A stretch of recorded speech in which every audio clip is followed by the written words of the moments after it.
Not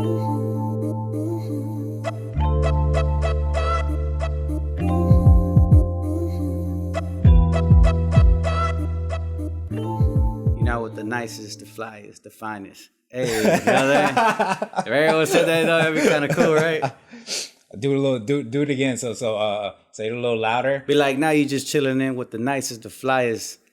There you go. Forgot it. Damn. All right. Now you chilling with the nicest, the flyest, the finest podcast. That actually be kind of cool, right? There you go. I'll take that little audio and then just clip it out. Put it in a little intro for it. Yeah, I mean, hey, you gotta think about it like in the days. How many things have just happened out of spur of the moments? Yeah. Like one cool hip hop fact that I know, me being a hip hop dude, whatever. Like DJ that started the scratching, it happened by accident. He just happened to slip and his elbow hit it. For real? And he liked the sound. And, there you go. Now we're here 30 plus years later with hip hop. That's like an essential of being a DJ. Yeah. So that's a cool fact, I didn't know that. That's what I'm trying to tell you. Like sometimes, even though we're probably joking around, it might just spark it. And all of a sudden, while you're just laying in bed or something, you're just like, oh, damn. That's a good idea. Let's do that, Yeah, man. What was it again, man? I already forgot. I say you're not chilling with the nicest, the flyest, the finest podcast. There you go. I'm gonna run with that, man. I'm just gonna steal this from Izzy right now. All right. So that's just one little benefits of being a hip hop artist, and you can come up with like fly little slogans like that. Yeah, that's like 95%. If I could tell you the times that we actually sat there and you just burst it with a hook or a line, and you could just be walking and you're like, damn, that'll be good. Like it just happens. You know what I'm saying? It'd be the most craziest time for epiphanies to happen. That's why I'm like, we're joking, but that shit could actually be legit. You put that on a shirt. Man, it sounds fly, dog. I'm telling you, I'm gonna run with it, man. So yeah, man. So welcome back to the Defynest Podcast, where we defy the definition of ourselves in order to become the best. I love it. Yeah, man. It sounds serious, but it's really not, man. I feel like you can basically just people get afraid to talk about like certain stuff, and it's really just because they just man, they're scared of it, man. You say something serious and kind of like people get a little frightful, a little hesitant, like, man, I don't know. But this podcast really, man, is really just a conversation between friends that I'm bringing on. We're gonna share some stories. We're gonna laugh.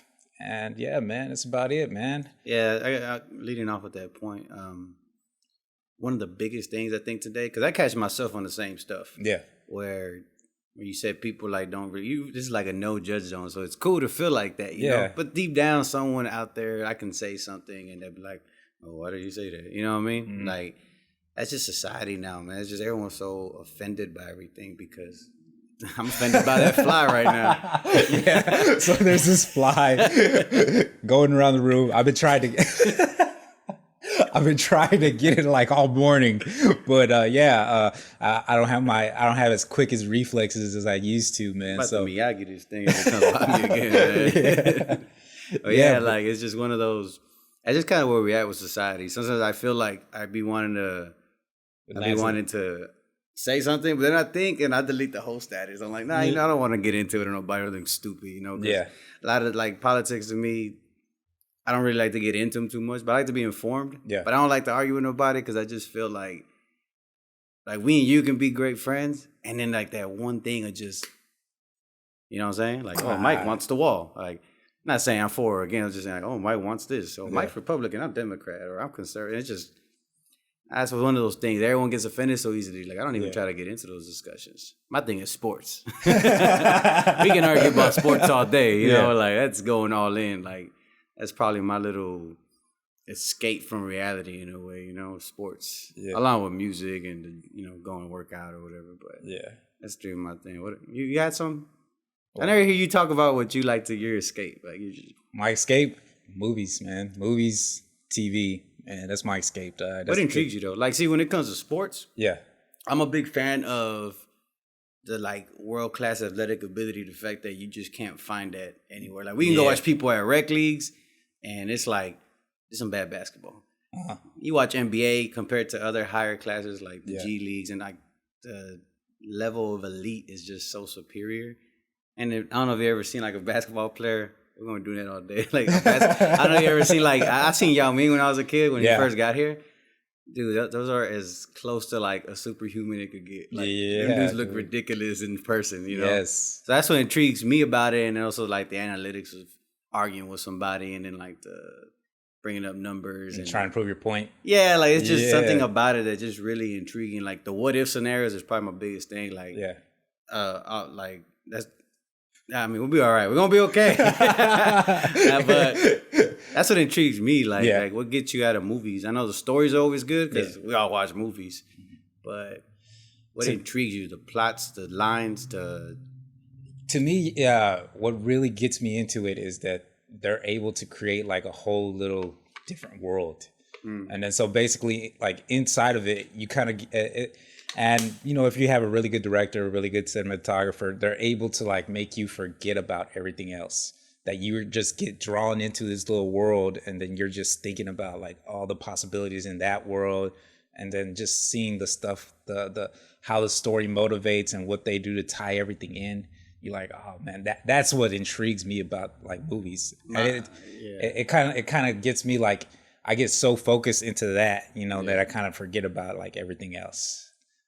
I can like just zone out and just focus on the movie and trying to figure out like, oh, what's he trying to set up? What's the director trying to set up? You know, what's going to happen later on in the movie, and just trying to figure all this stuff out. And also just, you know, being in like the filmmaking industry, stuff like that. I also look into it just for the craft reasons, trying to like angles, shadows. Movements of the camera, why he did certain things. Start looking into the lightings and everything, and sorry, I got my daughter. You know, she's chilling a little bit. You good? 1 second.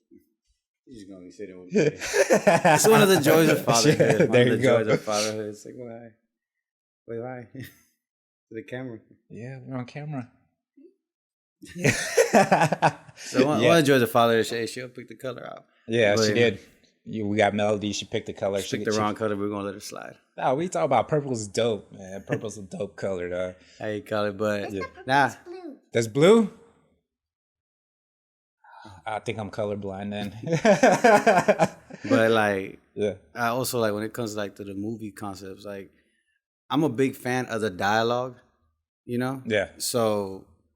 Like when Inglourious Bastards, I love the way they just the dialogue of the movie is just hilarious because there's so many one-liners out there that you'll know what I'm talking about. You know, like here's Johnny. Like, come on, who doesn't know what that means? You know, I don't. The Shining. Oh, okay. I thought you were talking about Inglourious Bastards. Well, I know, but I'm just speaking like, I never saw that movie. You never saw The Shining? The Shining, yes, I've seen most of it because of the Simpsons spoof. Okay, yeah. That's what I remember most about The Shining. And also, like, Inglourious Bastards. What's the one line you think of? Nah, I haven't. You never seen any of it? Never seen. All right, well, there's a part where he just comes and he's like, "We in the Nazi killing business, and partner, business is a booming." And like everyone could just come around and say that, like, business is a booming. They know what he's talking about. Here's Johnny. Like, that's why I'm so intrigued with the dialogue. One of my personal favorite comedies. Yeah, I can just have on and listen. It's like Superbad. Okay. Wedding Singer. Superbad is hilarious. The first 45 minutes are golden, man. Yeah. Like when they're just talking the whole time, like about Becca, and then he's drawing the. It's the best 45 minutes ever. That whole movie's the beginning. Yeah. It's the same with. I like Wedding Singer. I don't know. It's probably just one of those things. Like Wedding Singer. Which one's that? The one Adam Sandler. Okay. We're gonna have to put you on some old schools, man. My bad. You hear? I was thinking like Wedding Crashers. I thought you just misspoke. Wedding Crashers is hilarious too. Yeah, I love Wedding Crashers. You know that a lot of times Vince Vaughn and Owen Wilson don't have scripts. Really? They just have like, I guess maybe a line or two at most, and they tell them what's going on. And so a lot of the times when they're talking, that's just literally all them. They're just going off top of the head with each other, back and forth. Like before they go in the wedding, and he's like, "Oh, you want to throw Hail Mary up right now?" We're like, you know what I'm saying? Like when they start talking, man, that's all them. Them dudes have no lines, man. To me, that's a talent. Like that's incredible to do. You know, it's just like a freestyle in music. Yeah, you know, so it's dope to see, man. Okay. Yeah. Oh, well, I forgot to kind of introduce you, duh. Oh. We're into the podcast already. I haven't even introduced you. It's me and Mike. What we do. We just talk all the time. Yeah. Man, so this is the guest this week, man. It's my boy Izzy Mora. Yeah, so I always like to start by like we're gonna come back to like what we're talking about right now, but I always like to start the podcast by saying, telling our audience, telling our guests, our listeners that how we met. So, I met a different Mike. that was a whole different lifetime ago, man. Yeah. Yeah. So, for people who don't know, Izzy was in the same rap group that Bebo, guest number 3 on the Defynest Podcast, was in. So I met Izzy and Bebo at the same time. It had to be at one of your shows, and it was at one of those. It had to be probably Barrio. Nah, it was before Barrio. Before? Yeah, Toke I know. Bar? Yeah, no, before Toke Bar. We had a good little run as a rap group. Like, I mean, from being from the rock, getting sponsored by Rockstar Energy Drink to the traveling company City Grad to just opening for like Flo Rida and Paul Wall. Like, we had a good little run. You know, there's a lot of things that a lot of people didn't do. Like, I knew people that they're 30 plus still rapping. Yeah. You know, and they still ain't had that. You know, hey, props to them though. When you following dreams, I never shout. I never disrespect anybody following their dreams, because it's a hell of a thing to do, man. No one understands how much like time consumption is into that. Everyone thinks like he just rapping. Like, nah, when you take your craft serious, like me and Bebo did, and Design and Young, like, we used to sit there and like, hey, I'm gonna beat you, you're gonna beat me, etc. Yeah. Just like sports, just like anything, I'm gonna outdo you. So healthy competition. Yeah.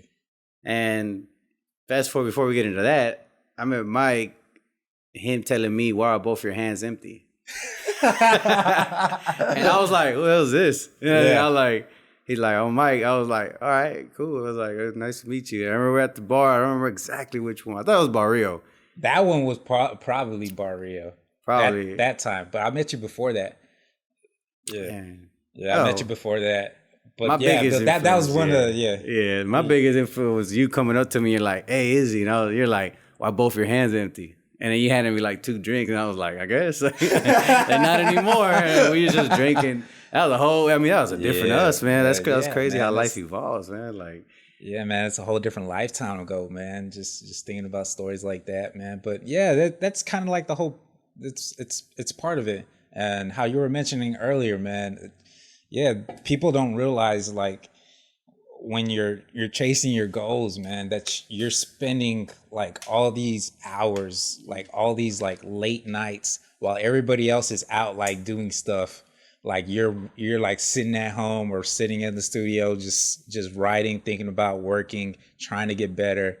And it's a lot of hours. It's a lot of work, man. And you know, people who've never trying to chase any goals like that, trying to chase their dreams, it's something they'll probably never experience. It's probably something they'll never get, man, because you don't realize, you know, how many hours like just you sit down and just even like doing this, like learning how to do audio, learning how to do photography, learning how to shoot videos, man.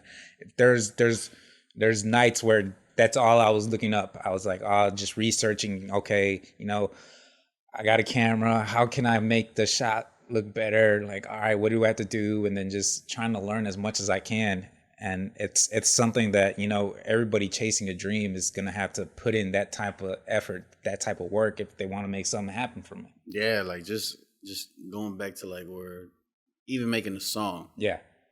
It's just so much time and effort. It goes with everything, movies, mechanical work for the most part, just photography. Like it all goes into literally 4 minutes. Mm-hmm. You know, and it's crazy. Yeah. Like photography, you'll sit there for 3 hours taking pictures. Yeah. For that millisecond perfect shot. Yeah. Millisecond, you know? And it's crazy, but when you put that in your head for anything that you do, whether it be going to school and get your bachelor's, master's, whatever the case is, you put that in your head, it doesn't even bother you. You know, me, people, Designer Young used to sit there, start like 8 o'clock. Like we had to ask for vacation time at some point. Like, hey, look, I need a break. Yeah. And there was so many like unheard songs out there because it was just like it literally would take verse, hook, dot, recording, and I'm not gonna call no names, but Young would take a little longer. I always run out of breath or something, or me messing up, or just something. Then there was production, and it was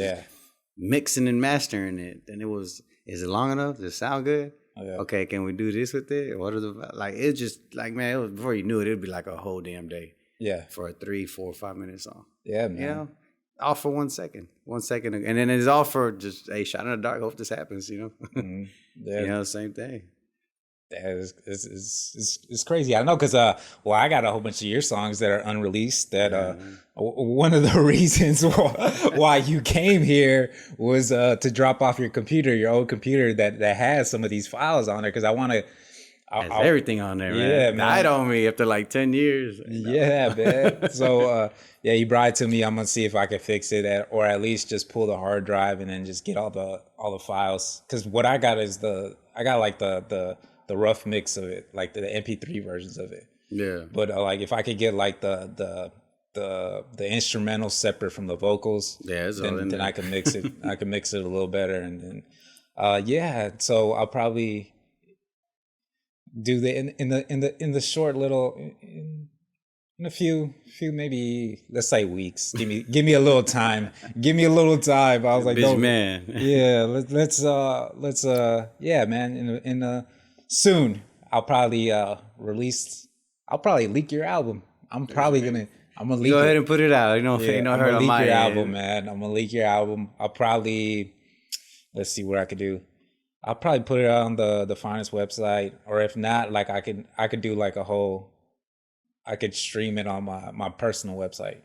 It's all Michael good. Either or, it's open. Mike do whatever he want with it. Mike got all the love and blessings from me. I plan to, man. I'm thinking back. I was like, man, I'm gonna see if I could use one of the songs. I was thinking maybe either Get Up or Winner. I'm thinking about maybe one of those two for one of my guests, this past guest, Lalo, episode 8. He runs like he's a case manager for a transitional home for adolescent boys. Mm-hmm. So basically these boys are like kind of like the CPS cases where they get pulled from the family. Gotta have a heavy heart too. Yeah. Man. So, man. So I wanted to do something cool for them. So I got with Lalo, and then I've been throwing around like some ideas and stuff like that. And I was thinking about maybe making like a music video to one of your songs, just with the kids. And then my idea right now is busting out the fog machine, taking it over there, probably get like a strobe light, and set up a couple scenes with that. And another thing I wanted to incorporate to that is I wanted to get like think about like water balloons, but instead of water balloons, put paint in there. So basically like paint balloons or whatever. And then so just something fun that the kids could do. Basically just set up a couple canvases, like some big canvases, and then just, the kids can go out there and just throw like the paintballs at the canvases. So it's it's something interactive for them to do. I could probably like record this, and then at the end of the time, at the end of the day, I mean, they still, they create like this piece of artwork from, that'd be badass. Just throwing paint balloons at something, man. And so yeah, man. So I still got to run all those ideas by Lalo, see if they get approved first. Man, but if anything I know about you is you pretty much knock out everything you do. Yeah, that's crazy to me. I was telling Jasmine, I was like, my wife, I was like, man, it's crazy. Mike can literally fix your computer, fix your damn car, take the pictures for you, record you, video you. I was like, yeah, man. I was like, that is a jack of all trades, man. Yeah, and then I'm over here looking at the barn door, and I'm like, hey, I might get one for my master bedrooms. Like, me and her were looking at something. Yeah. I was like, are these cool? You're like, man, I made that myself. The whole thing. I was like, damn. Yeah. We're going to Home Depot. I was like, shit, all right, cool. Like, that's jack of all trades, man. Yeah, I was, for those who don't know, like I have a barn door here in my house. And then I basically made all the hardware, like the door I had like laying around. And then so I was like, all right, cool. I'll make this real quick, just in case if I ever needed to slice something, just close it off and then I can do it like that, man. Yeah, that's cool, man. Yeah. That's cool. Jack of all trades. Yeah, man. So earlier you mentioned something about like the being like everybody being like extra sensitive about everything, and then just how dare you? Yeah, man, the PC world that we live in, and then you can't say certain stuff, and even you can't joke around certain ways anymore, where people get offended, or people I think a lot of times people take things out of context, man. There's certain like words or certain like phrases. I'm not saying like okay. Let me try to. You try not to offend nobody now. Like, that's right now, I'm just trying to see. I'm trying to articulate this better. All right, man. Just there's certain. I'm not talking about like the bad ones or anything. I'm just talking about like the overly sensitive where I can't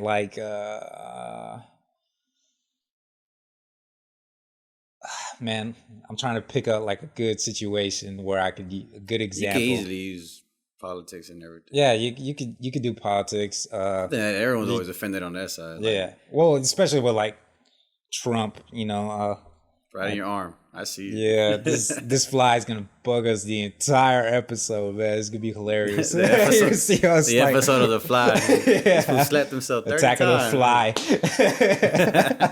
But I get what you mean. Like I always feel like politics is like the easiest way to offend somebody outside of talking about like transgenders or gay or straight or whatever the case. That's probably the one that will trigger anybody.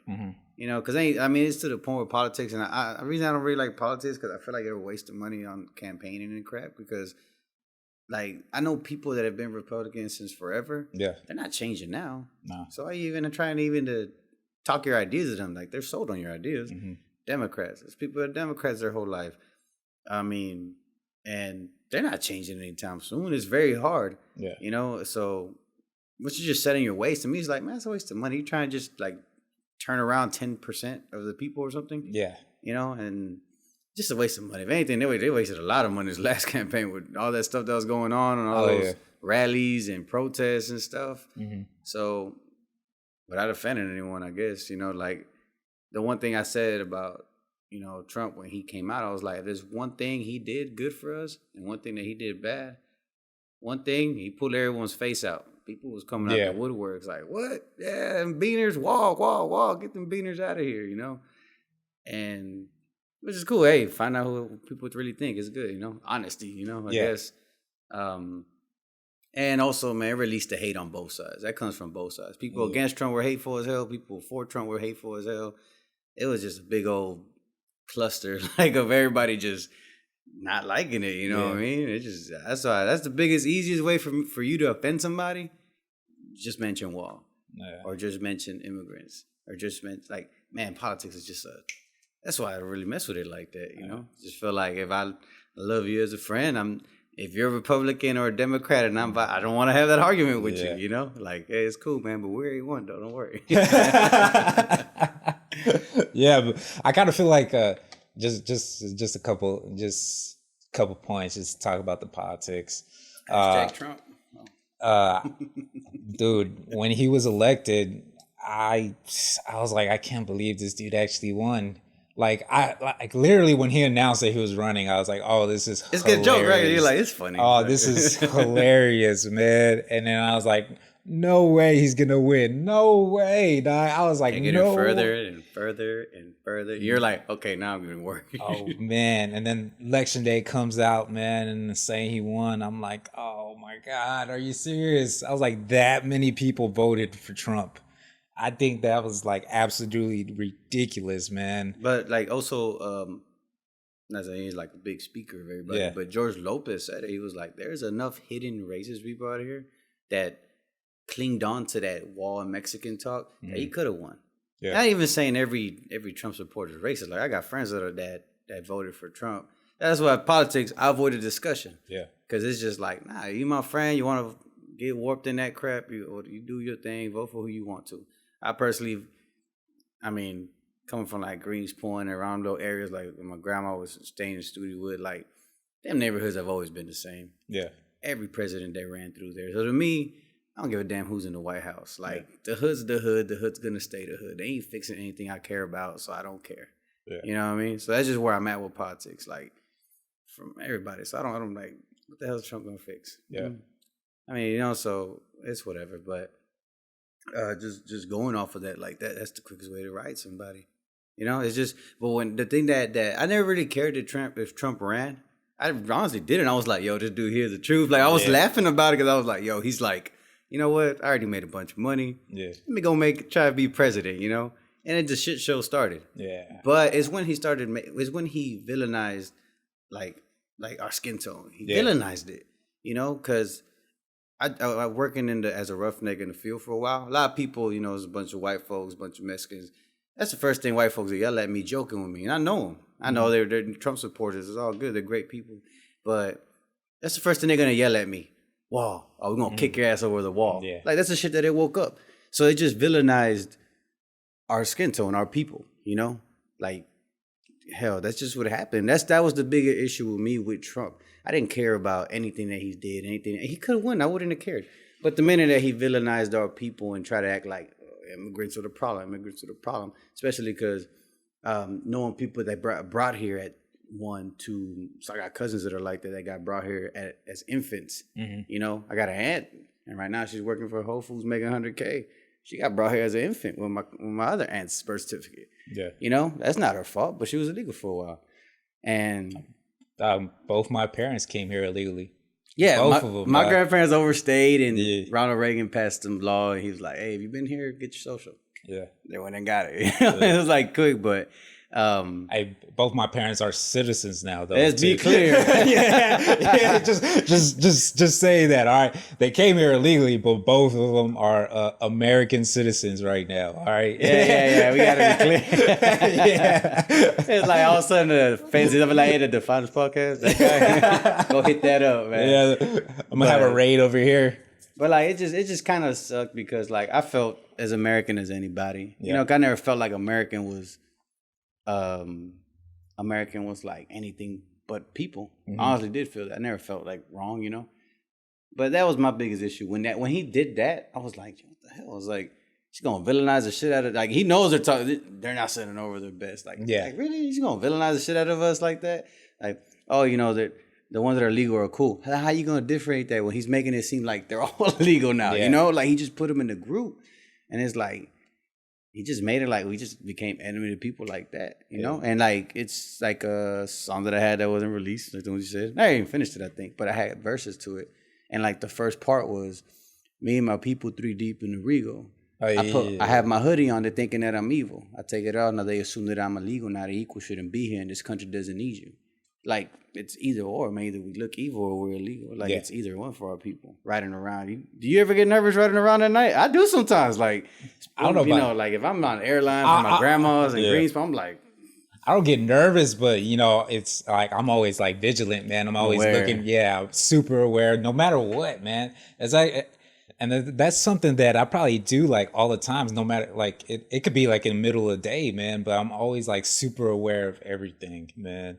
Even back when I would go running, like I don't understand how people could like run with like headphones in, dog. Really? Yeah, I can't. Man, that gets your mode set. No, I can't do that, man, because it washes out the sound, man. So you don't hear like your surroundings, like, and then so like. You don't hear like if there's a car going by. You don't hear if there's like somebody coming up behind you or nothing like that, man. So like when I running at? Hey, at a park. What? Where's a car going to run through the park? Well, I guess right. You know, some crazy stuff happens. It's next to a street. All right, man. There's a loop. It's a loop around, man, and there's like streets that go by, and then so a car can come by.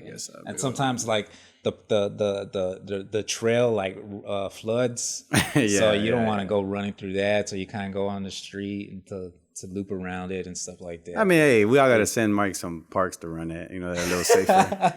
You know, hey man, here. I wish I could go run right now, but I can't, man, because my back is so it hurts. Oh, too don't much. bring up backs, Mike. Don't bring up backs, dude. I turned 30 and like my body just said that was good. Bro, Everything hurts. Oh my God, did it ever? The first like month of turning 30, for some reason, my damn back just started hurting on me, and it just got worse. And at one point, I was standing up and I was crooked. And I'm like, come on, man, I was just hooping like 6 months ago in the league. Like, this isn't fair. Like, I was feeling good. And, man, I went through chiropractors after chiropractors after chiropractors. And, they finally told me I had a disc, a pulled disc, I think, or something. Or a rip. I had a herniated disc, and it had a slight tear. Yeah. And they were like, hey, you don't have to come. We really can't do anything. I was like, what? I supposed to just be like this? Hey, I got some kind of pill, man. That thing makes you feel like heaven, man. Really? Yes. Hey, man. It's kind of, I don't know what it is. I'll try to get it for you because, man, I promise you. Yeah, at least tell me the name, dog. It takes to like, Prox or something. I don't know, but they prescribed it to me. Yeah. And they do, like, I take it like for like a few days at a time, like one pill a day. Yeah. Man, but like that 5th day, be at the gym feeling like I can actually go hoop again. I'm not going to try it. Yeah. I'm not going to try it. Because, but hell no, I feel good, though, for that little bit of time, man. But, man, it's like something happened at 30. I just turned 30 in August, and it's like, damn, what the hell happened? So, but definitely, like, I know I spoke to the doctors and the physicals, and they all told me the same thing. Hey, you turn 30, your body resets every 5 years, which is interesting to hear. They're like, every 5 years, your body resets. They're like, so now 5 pounds is tougher to lose. Yeah. You know? So, I mean, recently speaking of the whole back thing, like I recently hopped on this OMAD diet, which is 1 meal a day. 1 meal a day? It's not as bad as you think. It's been around for years, thousands of years. Mm-hmm. I've searched it pretty heavy just to see, because I like, who doesn't like to eat? But like what I realized since I've been on it, all you can do is drink water, black coffee. So you got to go in there and be like, hey, let me catch John Wayne, and green tea. No sugar, no nothing all day, dude. Yeah. And what happens is your body starts eating all the fat, and you still haven't ate. And when you eat, just eat healthy. Or if you pick out, it is all good because I promise you, I'm active all day. Yeah. And that's counting the gym too. I'm not eating as much as I'm not eating enough to definitely to mess over the calorie count. Yeah. But I will say in that first 6 weeks, dropped 15 pounds. All fat. Teeth cleared up because I'm not drinking anything but water and coffee, Mm-hmm. So I feel good, and I'm probably going to stay as long as I can. Especially got boys. 15. I was 205, 206, but I was like 25% body fat, and I'm like 17 or something. That's in 6 weeks. My body just ate the fat. It got, my teeth are cleaner because I'm not taking it. It's curious that as a society, we are so accustomed to, I'm walking out the door. Let me grab this barrita. Yeah. Gansito. How much sugar is in that? So basically with the OMAD, not trying to be a health freak. I'm not a health freak. I just like to feel good, I guess you could say. I'm not like all into it. Like you're not an expert. I'm not an expert. This is not expert advice. Let's preface this. He's not an expert. This is not expert advice. Basically what the OMAD is like all day is just water and coffee. So my body's working the whole day. You have to drink coffee? I'm still at zero. No, you don't have to. Okay. I went like the first week straight water. I like water. That's all I do, man. I went the first week straight water. Okay. Like I didn't touch anything but water. And I think the second week I started drinking the green tea, just no sugar. So it don't taste all that good, but it gives you like. And a lot of people will be like, "Oh, that's not healthy," especially being Mexican. Mm-hmm. Oh, good Lord, bro! It's like you done cursed your grandma out. Hey, mijo, ¿quieres un taquitos para comer? Like, ahorita, no comas a las 3. ¿Qué? Nomás comas al día? Hey, it's over with, man. Your grandmas will lose it. They feel insulted and all that, But it works great. As I'm saying, it works for my back. It takes the pressure off, the weight off, and all that stuff. Yeah. But that's what I'm on right now. I'll probably be on for a while, especially if B.O.'s wedding. Gotta look good, you know. It's gonna be 4th of July weekend. We're gonna be at the resorts, man. Yeah. I'm trying to have my shirt off, you know what I mean? Yeah. But yeah, that's where we're at right now, you know, just as far as your back. And we could try it, but do not forget to send Mike some parks to run at, because hey man, I wish I could. I'm telling you, I want to get back to where I'm able to run. Like I like running on the trails. I like running on a trail, man. You look like a nature type. Yeah, stop by and take a picture and stuff. I prefer being out there than just on like concrete and stuff like that, because it's a lot easier on my joints too. Because man, you feel it like running. To me, I feel it like instantly, man. Just running on the concrete, running on trails, I could feel the difference, man. It's a big difference, man. Just the pressure that you feel on your knees and your hips and your ankles and stuff like that. It's a lot, man. So I like running on trails, but yeah, I haven't been able to go running recently because of my back. Yeah. So yeah, man. If I could get my back right enough, so I could get out there, I'll start running again, like at the trails, man. But you know, yeah, that's just it's a work in progress too. To me, like you were mentioning chiropractors, I think that's a whole scam right there too. Dude, I will say though that they crack the hell out of your bones. Yeah, my back cracks like without chiropractors right now. Dog. Like I could like get in a line. They align you to pretty good. Yeah. But I will say like I went because I was just so desperate, dude. When I say it was like a day or two where I was in the bed and I'm like, how am I gonna get off? Yeah. Or I'm standing up, and if I guess I could show you how I was standing, I would get up and go like this, because I would have spasms, and I would be like this for like 5 minutes. Yeah. Just standing and walking kind of quickly. Mm-hmm. It was just like, it literally had me thinking like, damn, by 31, I'm gonna be with a cane. You know? What disc did you hurt? Left side. I think it's close to the L5. They told me. L5, just kind of like the same one. L5S1. That's the one I have. Yeah. I'm talking about back problems. Hey, someone out there's like, yes, yes, I feel that. You know, I want to get like an inversion table, so basically I could just hang upside down all day. Yeah, kind of decompress the spine. I want to get that, man. I want to try that out, because I went to the chiropractors. I went like a couple times. Like the first time, like I felt good right afterwards, but like by the end of the day, like I was already hurting again. And then like I kept going, and then like I was like I was trying them out, man. I was like, you know what, I'm gonna give them a chance. And then so like after like 5 times going, and then I'm like, all right, doc, like what's the long-term plan here? And then so he was like, his long-term plan to me was, well, yeah, just keep coming back like every week. He's like, keep coming back every week. I'm like, that's your plan? Like me coming back here and then just crack my back and then just send me on my way? I was like, to me, that wasn't a good enough plan. So a good enough long-term plan, man. So I was like, you know what? I'm just gonna that's how I felt, man. Yeah. I thinking just like, I got insurance, so I was able to kill like HSA and all that. Yeah. Grown-up talk. They help you out with that sometimes. Like a lot of people aren't aware, that's why I said that, you know. But I man, easily, I went. Let me count one. Let's just say 8 visits. Yeah, easily probably must have cost like, I think the first visit was 100, second visit was 100, 120 because I had got a new one, and then it was $50 each visit, and I'm talking about 15 minutes, just cracking, and it's just aligning you. After a while, I was like, oh, you come back twice a week. Like, man, I spend no damn $400 a month on this. Like, I was just like, man, I'm going to just pray after this gets healed. So that's where this whole diet kicked in. And like, if your back hurts, the only thing I can tell you is lose some weight to take the pressure off of it. And if you're already light, then the one thing they told me is if you can have the mobility, if you're mobile enough, work your abs, your legs, and your core. Like they told me that's the main thing. The main thing. And every time at the gym, I got to throw in at least like 300 of those because, man, that whole back thing is bad. Like, it's really, like, I was like, man, Lord, let me get healed. I would never take my back for granted again, man. Like, it was just so bad. Sneezing, I would holler sneezing. I would be like, and I'm trying to fight it. And then sometimes it'll just be too hard of a sneeze. And like, it'll just, my back, like, you know, that is bad. Man. We get old. Yeah, man. This stuff happens when we get old, man. It's just part of life. We're over here like depressing all the people, all the listeners. Life is good, you know. Also, I ain't gonna lie, like turning 30, I was kind of like scared for a bit when I was like 24. Yeah, I was getting 30. I was like, yes, I'm getting older. I'm finna talk shit to these little kids. You know, back in my day, you know what I'm saying?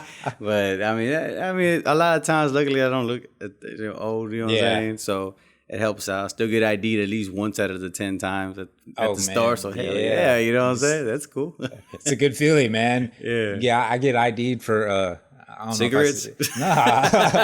Sharpie markers. I get ID'd like a carb cleaner, some like Freon for the car. They ID me. I'm like, really? All right, cool, man. Sure. Here's my driver's license. See your ID? Yes, you can. Here you go. Man. Yeah, here you go. Appreciate that. I'll get a drink.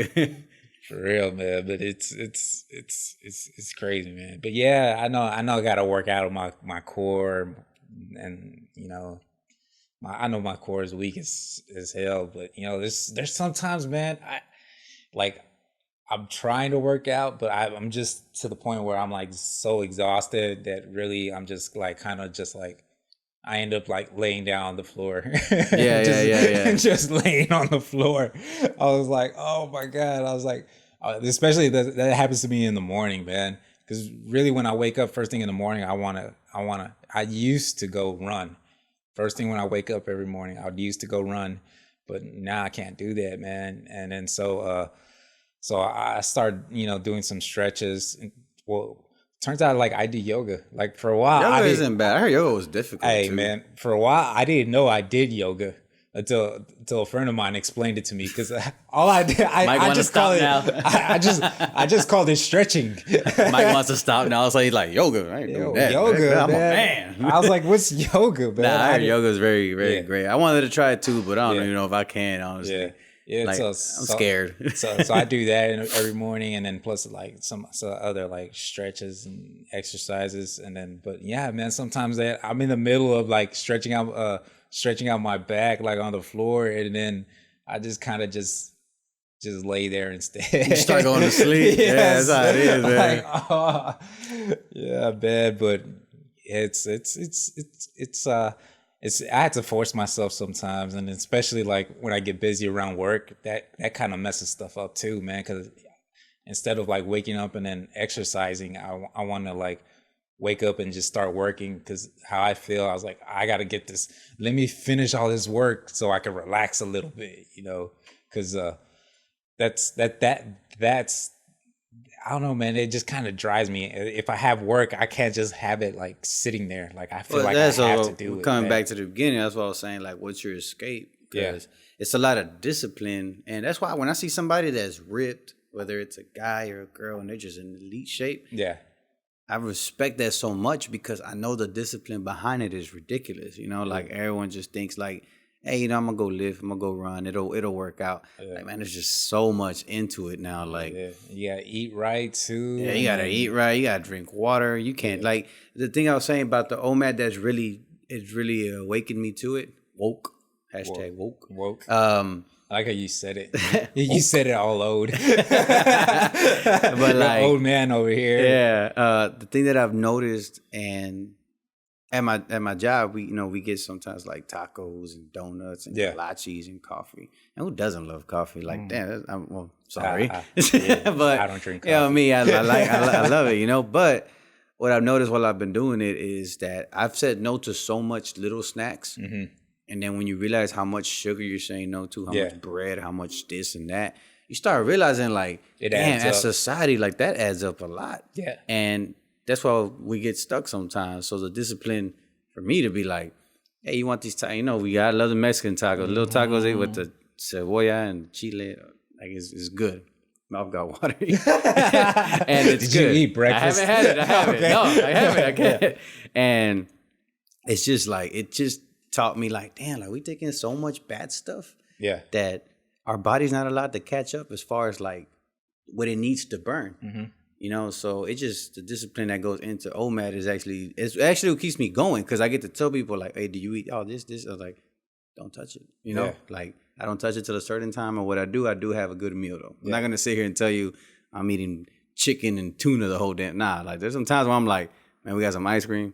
Hey, yesterday after the 23 hours, I was like, I ordered Domino's. I was like, yo, I need some damn pizzas. Really? And even then what I ate, like my body burned so much through the day, like it didn't even catch up. Like I was still like 1,000 in deficit or something. So I was like, it just burns my fat, you know? Hey, proof is in the pudding though. I went from 206 to like I think I was 190 this morning, 189. It's only like going on 7 weeks, 7 week on Monday. Really? Yeah. New Year's resolution is still sticking. Oh, man. It's still sticking. That's rare. Man, I started this podcast on January 1st. Yeah. The first episode came out January 1st, so I'm still going too. I actually didn't like that it came out January 1st. Everything's going on. Yeah, I didn't want anybody to associate like this as a New Year's resolution. Oh, I was like, because it just happened that it came out January 1st. That's the thing about resolutions. I didn't plan to. I really honestly don't like New Year's resolutions. I don't either, you know? Because when I feel like really like if you want to do something, man, just go ahead and start. Just go ahead and start. If you're really trying to get healthy, man, just start now. It doesn't matter what day it is, man. So yeah, it's my best advice to anyone that wants to work out or wants to make a better life choice as far as health, whether you're diabetic or just whatever the case. Yeah. Or you just want to look good in clothes. Because my biggest thing was I didn't want the llanta at the bottom when I turn. When I do this, I didn't want and that's my biggest thing, you know? And plus I feel better later, you know, just stuff that I do. But the thing I always tell everybody, like, currently I had like a best friend who just, I'm talking about, they're pretty heavy. And they started like a year ago. They're down like 90 pounds. And the thing, he says, man, I won't lie to you. He goes, and he told me, he goes, one thing that you told me, he goes, I remembered it. I told him, I said, you're unhealthy right now, right? You threw up. You damn near died after 5 minutes of jogging. He's like, yeah. And I told him, I said, from this moment on, hang on to that. Hang on. Never forget that feeling. I use that to everything, to being like going back to 23-year-old me when I'm at my wife now. I had no job, no car, barely had I had to ask her to pay my phone a few times, you know? Like I literally was just a kid in school trying to do my thing, and I couldn't come with it, but I hold on to that so much every day, even now. Yeah. This is 9 years. This is 8 years ago. Like I hang on to those feelings. Like, so if you want to work out, I hang on to you not being in shape. So when you think back and be like, damn, I ran a mile, whether it took you 8 minutes or it took you 15. Damn, when I started, I couldn't even do it. Yeah. You know? And then like, even now, like when you go ahead in life or whatever, you just hold on to it. Like, damn, I remember that time I didn't have anything. Couldn't take care of anything. Couldn't even take my girl to the damn movies. More donating plasma, trying to have $20 for tacos, you know? Like, you know, so like when you hang on to that, like that'll always, you just never forget it. It's like you harness that feeling in you. Yeah, man, it's motivation. Yeah, and you always, every time I want to be like, nah, I don't want to go to, I was like, man, I just want to go home and play Resident Evil 2, the remake. And it's fire too. You know, or playing Jump Force, I've been playing that, like anime. But I always hang on to how I felt when my back hurting, which is just recent. But I also hang on to when I was like very out of shape and I just felt like, or whatever, you know. But I hang on to those feelings. I hang on to when I was broke. I hang on to everything, you know. I hang on to all kinds of stuff, but I harness them just so I don't forget it. Yeah. And that's something not even just working out. That's like a life thing. Like you just hang on to that, you know, to a moment you really felt, damn, and like horrible, like something that you never want to experience again, and then basically just use that as kind of fuel, right? Yeah, I had a friend that recently, he finally, you know, he's doing good now. I helped him when he was down. I help anybody really, you know, but I helped him when he was down. Now he's good. He's doing real well for himself, you know, financially and everything. And the first thing I told him when he finally got on, I said, man, hang on to that feeling you had, man, when you was sad talking to me. Yeah. I said, hang on to that feeling. I think, I want to say he doesn't forget that because he's grinding his ass off, you know, so that's life motivation 101. There you go.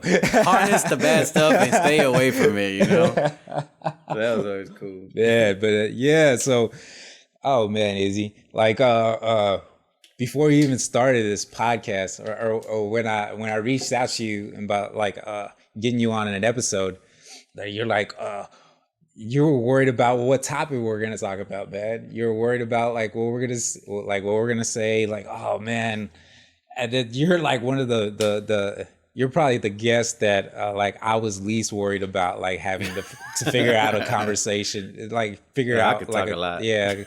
Like I remember you would call me, and then like there'd be times you called me, and then like I'd just be on the phone and like just go like every once in a while, like yeah, and then it'll be like an hour later, and it was just like it's just like all Izzy talking on the phone the entire time, and then me with a couple like throughout it. I feel you. Yeah, So. Hey, I'm like that though. You know, I always got told that as a kid. You talk a lot. I was like, it's better than being weird. But you know what it does? Hey, I man, will I'm say, weird, Izzy. I'm weird. You're like cool weird though. You come to this dude's house, man. Like it's like cool in here. Like weird is not the thing you get out of here. You get like cool. You know, you got degrees up, got pictures everywhere that I'm sure you took. Man. The computer that he built. This. Did you build a house? Yeah, I'm sure you could. I fixed it. You know what? I probably can. I can't build. I can. You know, I would actually do it too, but you know, my back. I know my body would be able to, like the physical aspect of it, man. I wouldn't be able to withstand. I mean, just probably was a couple of years ago. One of my boys, he asked me to help out build a pergola. You know what that is? Yeah. Well, I didn't know what it was either when he asked me like what I had to Google it, like what the fuck is a pergola? But it's like one of those almost like almost think like a gazebo, like patio area, but you know the roof, it's kind of like open air. It's like open air. It really just has like little like 2x2s on the top and stuff like that. And it's really they kind of use it for like growing tomatoes, stuff like that. You could hang tomatoes from up there, or you could just use it for like a little shade, or they hang like lights from up there and stuff like that. So yeah, he asked me to help out with that, and just building that, like this was, I'm telling you, probably like 2 years ago, maybe even longer now. But yeah, so this was, ended up being like something like 12 feet tall. And it was about, I want to say it was maybe it was 12 by 12, like the whole area. And then it was 12 feet tall too. And then just dealing with like those 4x4 posts and like hanging it up, and then putting like the 4x4, hanging the 4x4s over like 12 feet, and then just being on the ladder doing that. I'm like, yeah, I can't do this. That sounds crazy. Yeah, I was like, it was cool, but I knew it was just like a short little time. I was like, we did it over like probably a couple of days.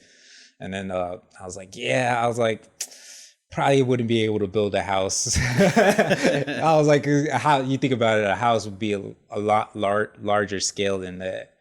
But yeah, man, I could probably, I can. The ability is there. The knowledge is there. Yeah, the knowledge, the ability is there. It's just physically, I don't think my body will hold up. I thought the opposite. Like I know how to do things. Yeah. I don't know how to do things. Like just the other day, hey, we had a story. Me and Young. This is my dude right here. Yeah. Shout out to Young. Yeah, shout out to Young. How you call it? I had just recently purchased a home like 9 months ago, right? And the previous owners was like, hey, you might have to change this water heater. Okay. I was like, whatever. Hey, whatever. Well, you know, bills started coming up high, and I was like, okay, I got to change this damn water heater. Yeah. Man, if this thing here, I didn't even know how to change one. I Googled and YouTubed every last thing. Yeah. You know, so I get what you mean by the physical ability. Dude, that thing must have weighed like 500 pounds. Yeah, they're heavy, though. I take that. Huh? They're heavy. Oh, good Lord. And I think it was just me and Young. Yeah.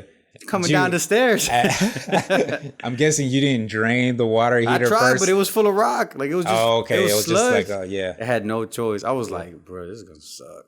Yeah. I'm coming down that thing, 400 pounds, Jasmine. You should have just called someone. I'm coming down like this, like that. Yo, man, that was a hell of an adventure. But I tell you what, yeah, I ain't got to call nobody anymore. You know. Yeah. You know, it's hilarious, man. Yeah, man. It's not that hard, man. Changing a water heater. I mean, it's more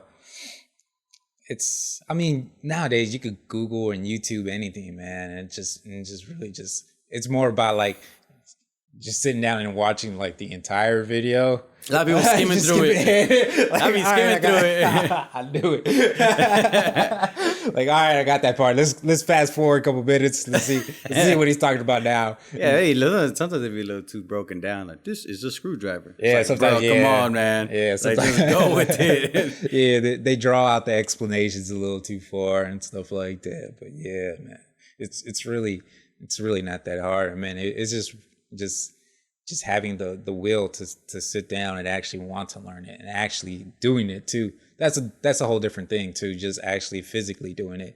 I mean, that's a big aspect when it comes to like fixing cars, man. And especially when it comes to like body work. I mean, someone like technically can know how to do body work, but then actually physically doing it is like it's a whole different level. I mean, it takes some like, especially like pulling out dents and then just trying to like level out everything, make sure everything's like smooth, make sure you don't, if you're throwing Bondo on a car, make sure you're trying to get it flat, you know, you don't see any like ripples or there's any bulges and stuff like that. And just Mike could fix your car too from the outside.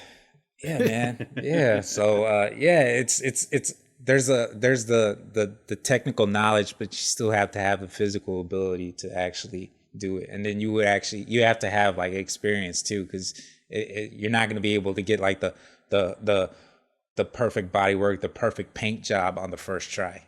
You're not going to be able to do that on the first try. It's going to take some steps. It's going to take some learning, and then you're going to be able to have to like, especially with the like spraying cars, painting cars, you have to be able to adjust on the fly, because you know whether it's from the temperature outside to the humidity, and then so you basically have to adjust. Like, okay, you know the clear's not drying as fast, so let me hold off, give some more little flash time, longer flash time for it to dry up some, and then so when I come in with the second coat of clear, like I don't run it I don't run the clear. So basically, run the clear is basically just foundation, I guess. Basically, don't have like actual like drips of clear like coming out. Make sure it's smooth. Make sure it's flat. And then so that's like a physical learned ability that you have that comes with experience. And just like when you're talking about earlier about just like sports and just like the physical like ability, their talent. That's actually one reason why I got into I started getting into MMA, like UFC. Oh, like really? I started watching UFC more and more. I thought you was fighting. I was like, damn. No, I'm not young. Young fight. You're beating people up. Yeah. No, I just watching it, because like I remember which fight was it? I think it was like maybe one of the ones that the fight Conor McGregor came back against Khabib. Oh yeah. I think it may have been that fight. But on the undercard fight, there was two women fighting, and then I remember her name. Her name was Michelle Watterson, and I remember like seeing her fight, because she comes from a karate background, so she uses like her kicks like as jabs. And then once I saw that, I'm like, what? I was like, I had never seen that before. Like someone using like a kick like as like a jab punch basically instead. And then so just seeing that, and I knew automatically, I was like, yeah, I can't do that. And then so I was like, yeah, I was like, my knee would snap off trying to do kicks that quickly and stuff like that. And I got enamored. I got into it, because like, oh man, you understand like the physical ability that they actually have, and then it's just like amazing. And like just even let me cut you off, like a clear thing that also intrigues me is that the fact that you see people like LeBron, you see people like who's in football that's still doing it, Larry Fitzgerald, dude, that they're like up there in age for the most part, in the sports world. Yeah. But the treatments that they have to do to their bodies to be able to play at that level. Yeah. Especially basketball, running that much, you know what I'm saying? Like football with all the hits that they take. Yeah, especially up the front line. That's ridiculous. It's just, I guess that's what's intriguing. It's cool seeing like I can't dunk like LeBron. You know what I'm saying? Like, damn, like Vince Carter used to back then. Yeah, like, man, it was crazy. It's just like they're physical specimens, basically. Yeah, so that's basically what it is. Like damn superheroes, man. Yeah, real life superheroes that have abilities to do stuff that people can only like wish they could do. That they operate at such a high level that it's just, you can watch that and you can just get enjoyment for just that aspect alone, man. And it's intriguing. It's something that's something what I always find interesting, man. I always like watching people who do things that I can't do. Yeah, man, it might look easy, but damn, you're like, oh, he's just shooting a basketball. Man, you ever just sat there and watch like someone warm up at a basketball game? Yeah. Like an athlete, like a pro? Man, they won't miss. Yeah, like exactly. They really won't miss. And it was just like, bro, like that is, it seems simple. And a lot of it comes to like, just God-given attributes and, height. Like sometimes you got to get lucky, you know? Like it just comes to a point, like we all used to hoop and play ball and all that. It comes to a point where you're like, hey, no, I'm not going to be 6'3". As good as I am, but I mean, some of that is incredible to watch, man. Especially at this age, we're all hurting. Like, you can't run. I'm over here like bending over time. I shoot real slow, just like, hey, make sure I don't twist nothing. Yeah. They over here dunking everywhere, man. That's why, like, even players like, the NBA hates him. Everyone hates him. Harden, going for the home team. They can say what they want about him, but he's up until last year, that dude's only missed like a handful of games, if that. And that's incredible to know that he plays 82 minutes at his volume. That he plays the whole time, and I mean it's and then driving to the lane all the time, catching contact. You're gonna get banged up, you're gonna get hit, you're gonna get pushed. And what? And I think he's gonna be good till I think I don't want to say at this level because the way he's playing right now is just. I mean, when he's done, whether you hated him or not, you're gonna go back and be like, damn, like that was. Glad I was able to watch that. Same like we was watching Jordan. I was glad I was able to watch that, Now that I'm as big a sports fan as I am into it, like, it's just incredible to watch. But, like, he does take a lot of hits, He gets hit, he gets back up. He gets hit, he gets back up. And to do it for 82 games at that level, it's not like he can really sit down. Yeah. They need him. So, especially this year, they just need him every game. They're just like, hey, everyone's hurt. Like, we're going to need you for the whole... No less than 40 minutes. What do you think the Rockets' chances are this year?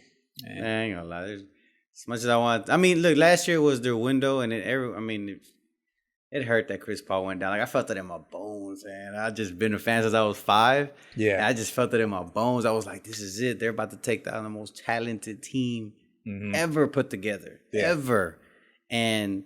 They were talking about the Warriors. Of course, the Warriors. The damn Warriors. Like, just a little context. I'm so jealous of them. Like, I remember when they were nothing forever. Yeah. and in my whole lifetime, like, when I see a Warriors shirt now, I'm just like, oh, whatever. Like, way to be a fan for 5 years. Easy, right? Yeah. I knew one person my whole life living. One person that was a Warrior fan. And you know what he told me? Before everything. I'm talking about 6 years before. Yeah. And I think I just seen him recently. And he can talk all he wants. He deserves it. Yeah. Because I remember he was like, I'm a Warriors fan. He goes, it's kind of hard. And it was like, he deserves it. Like, that's the whole, easy now. That's the whole point. That's why I never understand somebody when they're like, oh, I'm a this fan, I'm a that fan. Like, they're just really coattailing a franchise that's been good the last, they just say like the Spurs or the Pats. Yeah. And every time someone's like a Pats fan, hey, we know Tom Brady's great. Hell, I love watching him play because he's just great. Same with LeBron. Not really. I love LeBron more than I love LeBron a lot just because of what he can really do. But I never get people when they're like, "Oh, I'm this fan." I always tell them, "Oh yeah, it's easy to be a fan of those guys." Yeah. But like being a fan for Rockets so damn long when I thought they were gonna beat them and they should have with Chris Paul there. Yeah. And I just felt it because it's like that rewarding feeling of them finally they're gonna overcome them. They were gonna smash on the Cavs, so it was like. They were going to win it. And that feeling of overcoming all that, It's because you harness it. Yeah. Back to those times when we're losing 15 in a row. We had Roderick Rhodes playing shooting guard. Yeah. You know, Knack Bar. We all these Mo Taylor guys. Like, we just losing 17 in a row. Whatever, we suck. You know, then we got Yao Ming or whatever. But that feeling is like, like, you know, like I was going to cry. I was going to call it out of work for a whole week. I was there, you know. But, like, their chances this year, they have a lengthier team, I guess, because they had a Shumpert, can't say his name. And he's a pretty good defender, you know. He's actually, I guess, just a younger Ariza, just in a way in the defensive side, but not the shooting side. Yeah. Shumpert's pretty. He's still relatively young. He's probably what? 30. Nah. He's nowhere near that. Yeah, he has to be. You gotta Google that. I don't think he's that old. I think he just got drafted. I can't even remember when he got drafted right now. He's been in the league like probably like 10 years. No. Yeah. We'll go back to that. I'm pretty sure you're wrong and I'm right. All right, we'll see, man. I'll go get it. And if I'm right, Google. All right, but, let's go. All right. The Google bet. The Google bet right now, man. Decapitate you and hold the head up. Just a superior knowledge. He's been in the league like 6 years. You think 6 years he's been in the league? All right, let's find out. Someone out there's like, it's been this many, stupid. And like, hey man, I really follow Shumpert that much. His first season was 2011. He's been in the league 8 years. It's going 8 years. 8 years. We're both wrong. We're both wrong. I said 6. I was guessing 6 because I don't remember. I think he got drafted by the Knicks though. I said he was like 31, right? I said 30, 31. He's younger than that. He was born in 1990. He's 28. Yeah. Okay. So you're right. All right. We're both right. All right. I can admit when I'm wrong. All right. Let's just say I was wrong. He's not a superstar. I was wrong about his age, but I was right about how many years he was in the league. Oh, I know he wasn't like 4. I know he was up there like 6 or so. Yeah. But I mean, like I feel like if it all just clicks, like it did last year, because it's not about how they're playing right now. Yeah. To a certain extent. I mean, it is about how they're playing. Like playoff seeding right now. But man, as long as you get to April and you're the best team, then you can do your thing, you know, because if there's any team that's really a threat to the Warriors, it's the Rockets. Like, there's really nobody else, you know? Like, to that extent. I mean, there's good teams. There's great teams, actually. Like, Milwaukee's really good right now this year. But I'm really not really sold on Milwaukee like that. But I think Greek Freak is, man, that dude is the truth. And he's a specimen for real. Yeah, he is. I like the Thunder, but I just can't get over Westbrook. I just think Westbrook is. Well, what's wrong with Westbrook? I love Westbrook because he reminds me of T-Mac as far as like athletic ability and the way he explodes. But I also feel Westbrook, the minute that's gone, just like T-Mac, he's gonna start to slow down. And T-Mac's my favorite player ever. You know, when he was with the Magic, you know, so. And he depended a lot on that explosiveness, that acceleration. Once that started going away because of his back, he just became a former shell of himself. Yeah. So I feel like they have and I feel like they have a chance, but I would put it like at outside of my Rocket love, I'll put it like at a 30%. Okay. And that's if everything's clicking like last year. Because last year they were the better team. They should have won it. Injuries happen. They always luckily happen to everybody but the Warriors when it's needed. Yeah. You know, and one day I'll look back and be like, damn, Warriors was a good dynasty to watch. Because I actually was more in love with them the first year because they were such a beautiful basketball team to watch. It's just passing. It was just... Before Durant? It was just, man, once Durant went, he's such a punk for that. Like, once he went, I was like, come on. Like, he was up 3. It's like basically like someone beat you up. Yeah. When you were winning, and someone they're bleeding and everything. They come at just one hit quitter, you just pow. And then you wake up, you're like, man, I want to be part of your gang. Yeah. You know, and it's just like, let me beat up all the old friends that I was defending. Like that was Durant, you know, and it's just like, hey man, he wanted to win. He wanted. Man, but that's the thing though. Like Durant could have went to anywhere else. He could have joined. He could have had LeBron join the Thunder, and nobody would have said anything. They might have been like, hey, he needed LeBron. You know what they wouldn't have said? Hey, he joined a 73 win team. You know, and it just became like, when he did that, I was just, I love Durant too. I love the Thunder. That was like my little second team because of Westbrook and Durant. Because not that I rooted for him, but I just like watching them. Yeah. Now I don't even like to watch him like that. I'm just like, yeah, he's a stud. He's amazing. He's the best player right now. You know, yeah, he's top. Yeah, he's got to be the best. Boy, he's probably the best. But it's just like, I don't know, just that competitive nature. Like, even though a lot of people are like, well, look who's not agreeing with it. It's people that never won a ring. I'm like, yeah, but the first thing they said was, I don't want to join them. I want to defeat them. I want to beat them. It's like, why are we scared of competition? Yeah. You know, like if it was speaking like rap group to rap group, Mm-hmm. I don't want to join the bit. Nah, I want to beat you. Like, I want to defeat you. Like, I think that just goes to everybody. Yeah. You know, like you should want to face somebody that's going to make you Better. Yeah. Like, it should, like, even though everyone's talking crap about like Harden, oh, Harden this, he does this, oh, he's too many, whatever they want to say about it. There's one thing I will say. He ain't caving right now, especially he's getting paid. He's not going to cave with that big ass contract. Yeah. But the one thing I say is you never hear him really bitching. Like, he's just like, hey, Paul's hurt, screw it, turn it up. Gordon's hurt, hey, screw it, time to excel play. This person's hurt, time to turn up again. Like, he just answers the call, you know, repeatedly during the season. Now we need him to finish it off in the playoffs because game one, he's badass. He starts dying out a little. But this year they're saying he's working out more, he's lifting more, he's running more, he's working out 8 hours a day, like getting massage and everything.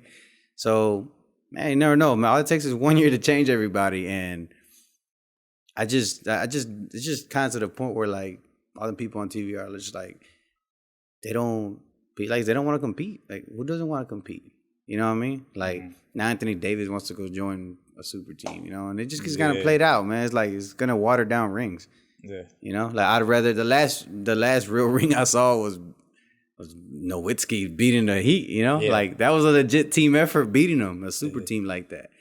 But people should want to earn it. It's the beauty of sports, man. The beauty of sports is it parallels life, man. It does, you know?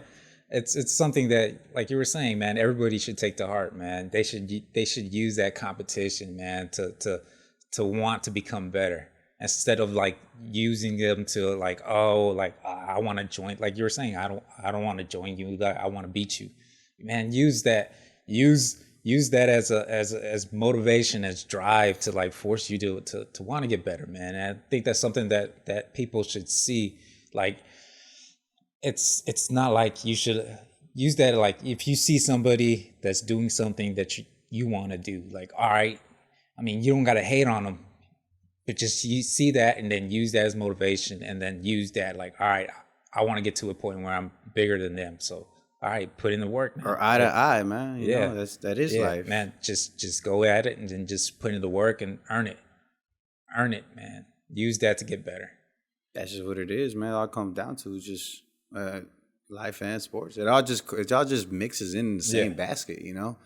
You work hard on your jumper, you get good. Yeah. You know, you work hard in life, you get good. You know, like, it's just always gonna be like that. But damn, that got deep on sports. But hey, that's sports for me. That's what's beautiful about sports, you know. But that's why once Durant joined, man, I was just like, oh, Kevin Durant. I just could not, because it's just like, oh my God, dude, like, you joined the 73. Like, as soon as he joined, I was like, what's the point of watching next season at this point, man? Who else wants to join? Everyone come on over. Mm-hmm. You know what? But it's like, I'd rather, like, even though I wish Houston would have won it, the whole damn city would have turned up, I'll tell you that. Yeah. But, I mean, hell, I remember just how badass it was the first time. San Cassell, middle of the street. Yeah. I was out there, you know? But the minute that, like, if they would have just won it, like, it just would have been good because you saw him overcome that. Yeah. What did Durant overcome? He didn't overcome anybody. He just joined them. Yeah. What the hell is that? You know? It just, that's why at the end of the day, he's a Hall of Famer, hands down. He's the best player. No one's denying that. But we are denying his competitive nature, you know? And the reason you know it is legit is because now he addresses it. Yeah. Oh, I might just, last year I think he said it. He goes, I'm going to just join whoever wins the championship. He knows it's a punk move, you know? Yeah. You know, so it is what it is. It's like, it just sucks. I give the Rockets 30% chance. Okay. If they're fully healthy and clicking, because they haven't been clicking, they just got Capella back after he was out 6 weeks. Yeah. If they're clicking, which they can, because they haven't got healthy. So now they're finally getting there, and they're still missing a player. Daniel House, he's in the G League, H-Town kid. So we're about to have two, G Green and Daniel House.